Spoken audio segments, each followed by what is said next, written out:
suradnici, štovane dame i gospodo, pozdravljam vas u ime muzeja i zahvaljujem što ste se ljubazno odazvali našem pozivu. Kao i dosadašnjih godina i ove, evo večeras,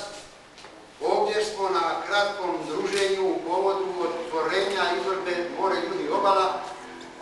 tradicionalne i najznačajnije likovne manifestacije u Šibeniku.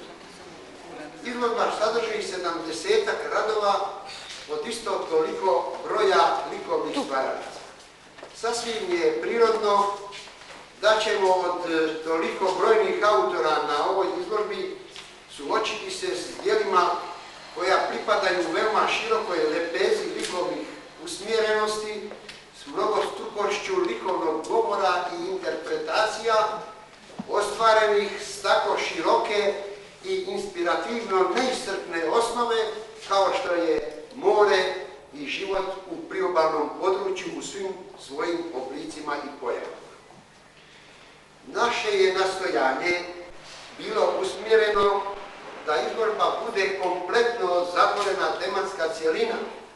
pa ipak objektivnosti radi umenili bismo da ima donekle izvjesnih odstupanja,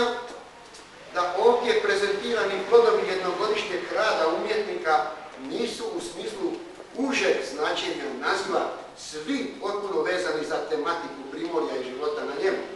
a uza sve to, kao i uz činjenicu da bismo bili mnogo zadovoljniji da je ovdje našlo mjesta i još autora iz jadranskog područja, mislim da su se posjetioci na dosadašnjim izložbama, kao što će moći i večeras na ovoj izložbi, upoznati se s dijelom naše hrvatske suvremene likovne umjetnosti, koja ima dugu i veoma uspješnu tradiciju da za motive svoga stvaralaštva uzimlje temu mora i života uz more, što je sasvim razumljivo, a pogotovo u šibenskom kraju koji raspolaže s neizmjernim ljepotama što ga pruža more,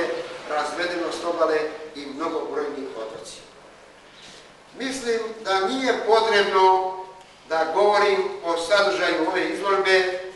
koliko će biti opravdanije i korisnije da vas kao vas ljubitelje likovnih umjetnosti